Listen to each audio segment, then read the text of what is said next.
Hi. So in this section, 2.5, we're going to discuss the measures of the center of data. And so essentially, we're just going to take whatever happens in the center. And we're going to talk about the spread in the next section. In this section, we just really want to know what's happening in the center of our data. Now, we already know one piece of our center, and that's going to be the median, right? We already know the median is the actual center, right? That cuts the data in half no matter what you have. And so we're just going to talk about the other measures of the center. Okay, so here there are three ways we can measure the center, and that's with the average, median, and mode. And so we already did the median in the previous sections, and so we're just going to talk about the average and mode and go quickly over the median. Okay, so in order to go more into that, we just want to remind ourselves that the parameter will be a descriptive measure of the population, but a statistic is a descriptive measure of the sample. And so we denote these by a letter, and that's going to be mu for the population and then X bar for the sample. So we not only do we have words to correlate between population and samples, but we also have symbolic language that also correspond with the population and sample. So when you write a mu, we automatically, as readers, think you're talking about the population. So we think you surveyed everybody, every subject in your population. When you use an X bar, we assume you took a sample of the population and obtained that value for the statistic. And so X bar is known as the sample average, and the population, mu is known as the population average. Okay, so let's go ahead and calculate some of these. So the arithmetic mean of a variable is by taking the sum of all values in the data set and divide by the number of values in your data set. So when we use the population mean, we'll use mu. And if we use the sample mean, we use X bar. But notice the formulas are exactly the same. It really doesn't matter. All you're doing is adding up all of those quantitative data pieces and then dividing by how many you have. So let's go ahead and take a look at an example. So example 2.15 says the following data represent the travel times to work for all 7 employees of a startup web development company. Compute the population mean of this data and round to the nearest hundredth. So notice that they tell you it's a population mean because this is a startup company. So the entire population of employees, there's only 7 of them. And then they're just going to survey them probably from across the cubicle or table of how long it takes them to get to work. So these are the travel times in which it takes one of the 7 employees to go to work. And so each employee has their own time. Okay. So if we were to find the arithmetic mean, or in other words, just the population mean, population average, we would just say mu is equal to the sum of all of these, 23 plus 36 plus 23 plus 18 plus 5 plus 26 plus 43. And then you would divide by how many you had. And I can count or see that I had 7 observations. And so when I calculated this, I would just put them in the calculator. And I just want to show you how to do it because some students tend to make these simple little errors in the calculator. So I'll just do it once and then we'll probably just end up going through the calculations pretty quickly. So because you have a sum in your numerator, you have to put parentheses around it. It's only when it's multiplication or division that it's okay, but when you have this addition, you've got to add the numerator first. So I just like putting parentheses around the numerator. And so let me go ahead and just add these up from our data pieces. And again, there's 18 of them. Right? The one that takes 5 minutes to get to work, lives in the parking lot or across the street, Okay, and then close it. So notice I have parentheses on the left, parentheses on the right of the sum. Now I'll divide by 7. Okay, so just make sure you do that. If you don't, you will come out with a different answer. In fact, it will add up all these and only divide 43 by 7. So you'll get some incorrect statistics, and we don't want that, right? So let's go ahead and do that. It states that we want to round to the nearest hundredth, so let's do that. So when we round, again, the hundredths place is here where that 5 is. In order to determine whether to leave it or increase it by 1 unit, we look at a test digit, right? And so the test digit is that value, the digit to the right of the digit that you want to round. So we want to round the 5, so we look at the digit to the right, which is the 7. And the 7 is above 5, and so we would round the 5 up by 1 unit. So this becomes 24.86. And so that's just the numerical value, right? But what does this mean in terms of the employees?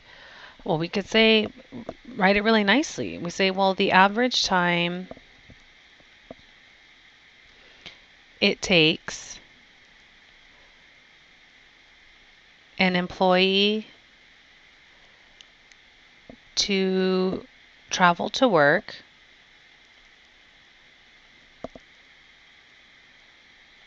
is 24.86 minutes.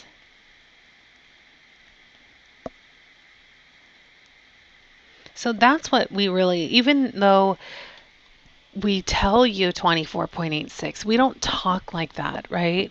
We don't say, I am a robot, 24.86 minutes. No, like we actually, in conversation, think about how you would say in a conversation. Someone would ask you, well, how long does it take you to get to work? Oh, it takes me about, and in really reality, I wouldn't even say 24.86. I would say, well, it takes me about 20, on average, my employees take about 25 minutes to get to work. Right? That's how we would say it. We wouldn't say, well, I calculated 24.86, mu equals, like we don't say that. So we always want to start, now is the time we're going to start thinking about how we're going to talk about our numerical values we obtained from our data in a conversation. How would I walk into an office, like if I was working with Dr. Fauci in the CDC about the COVID-19 crisis, how does he talk to the president or the VP? Like, he does not talk to them in a scientific way. He has to find a way to conversate about his data and what he finds about COVID-19 and in a realistic manner, in a conversational manner, so the public can understand the information, right?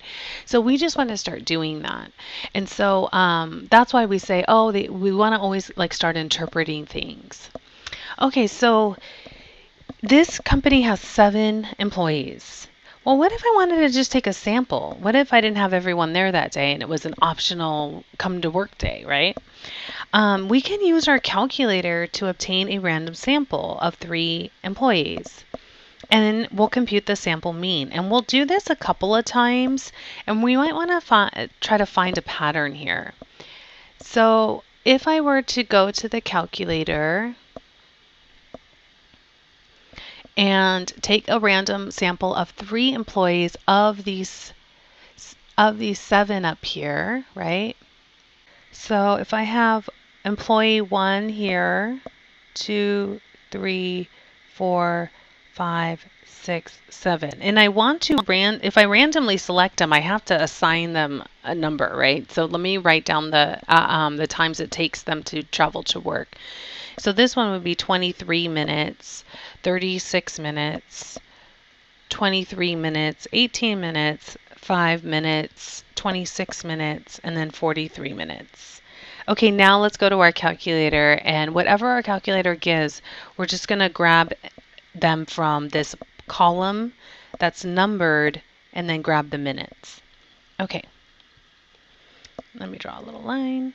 Okay, so now we're going to go to our calculator, and in order to get the random employees, we have to go to math and go to probability, and it says rand int. So let's go ahead and do that. My lower is 1 person, and then we only had 7 employees. And then I want to select 3 people, and so then I'll paste that and hit enter. So we get number 2, 6, and 7. So 2, 6, 7. And so let's go ahead and I'll do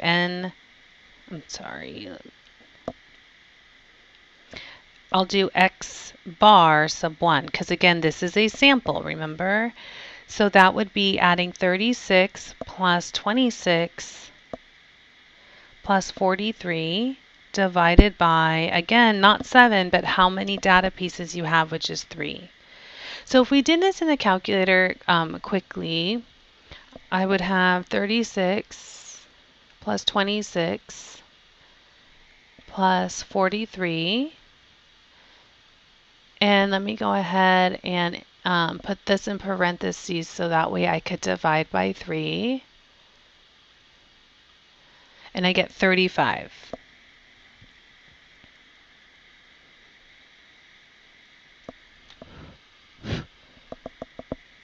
Okay, minutes. Okay, let's do another one. Let's do x bar 2. And now let's go back to our calculator and go to math, prob, rand int, which is number 5, and select a different 3. So we get 2, 3, 1. And again, if you didn't want to use employee number 2 again, you're more than welcome to once again hit enter one more time, or again 4, 6, 7. But I think I'll just go ahead and take 2, 3, 1. I think that's okay. Or let's see, 1, 6, 5. That may, I don't know. Want to do that one? Okay, I'm with you. You're like, just pick, Darlene. Okay, so 1, 6, 5. Okay. And so that'll be 23 plus 26 plus 5 divided by 3. And so if you go to the calculator, we'll go ahead and put that in. Parenthesis 23 plus 26 plus 5. And then divide by 3. And we get 18. Okay, and then we can go ahead once again and maybe, do you want to do another one? We could do x sub 3 really quick and just for fun, right? We could grab the, here, let's see, 276. I think we did that already. 327. That sounds like fun. So 327. And so we'll have 36 plus 23 plus 43 all divided by 3. Okay, so 36 plus 20. I promise this is my last one. And then 43. Let me put in that parenthesis and then divide by 3 and we get 34. So what is happening here? As I'm taking samples, I'm tending to get around the same average. So if we look at the average that we obtained up here, which is 24.86 minutes, right? So the population average was 24.86 minutes. And so these values here, the 35, 34, 18, you could see that are just like around that 24.86, not too far off actually, because if I took 25 minutes to get to work, what's to say I get there 7 minutes early, or if I get there 10 minutes late, like that's usually using the restroom or grabbing a cup of coffee and then coming to work. So if we look in terms of time, we can see that it's always kind of lying around there. And the more we do this, like if we take the average of the averages, so let me just say, if, let me do it in blue. If I took the average of x1 bar, x2 bar, x3 bar, then we would get, well, let's do it. So I would have 35 plus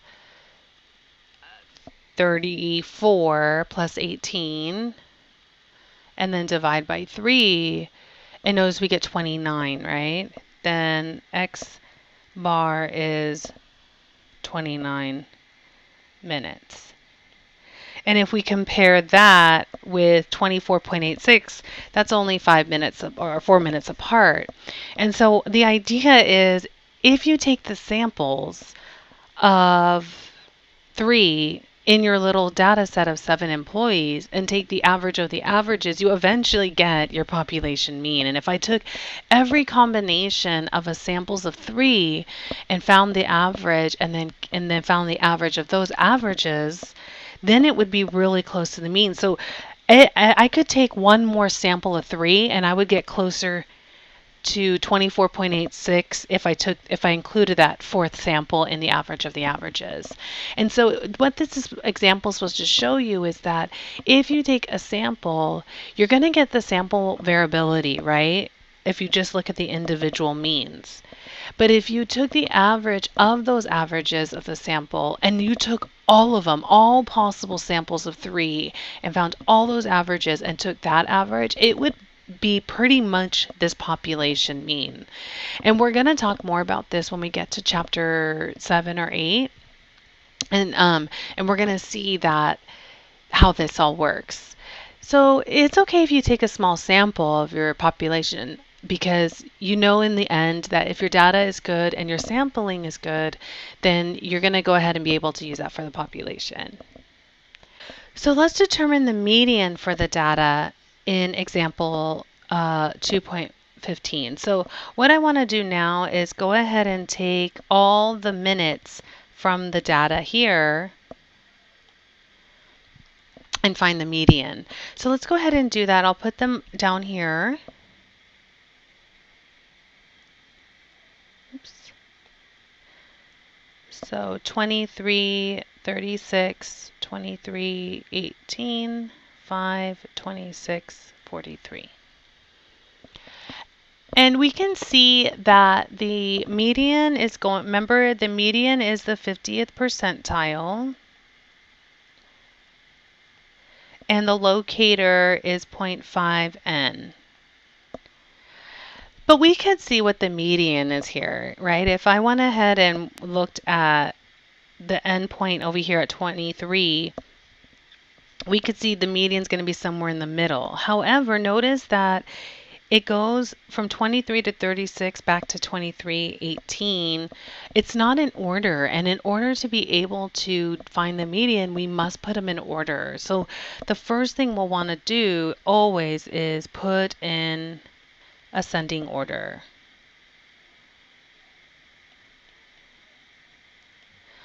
Okay, so we'll do that. That's 5, 18, 23, 23, 26, 36, 43.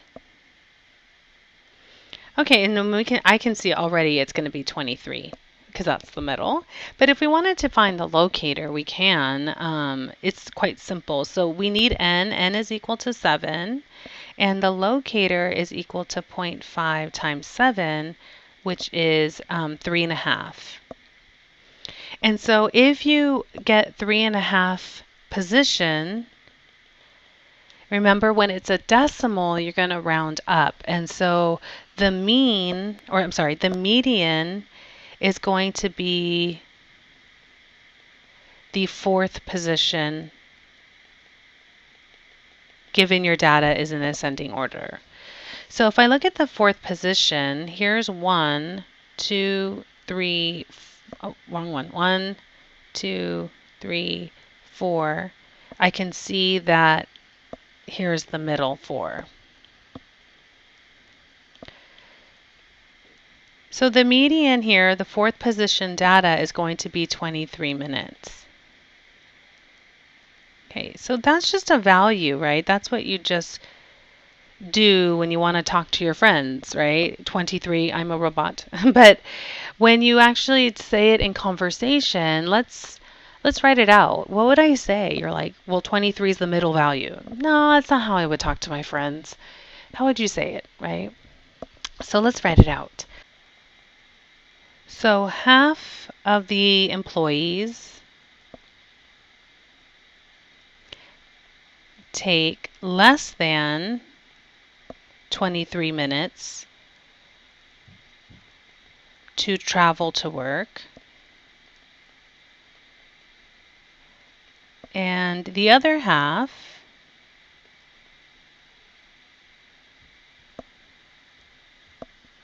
takes longer.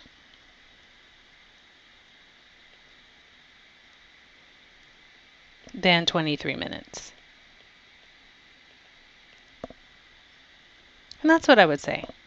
Say, well, half of us take less than 23 minutes and the other half take longer, right? And notice I use less and longer because it's time.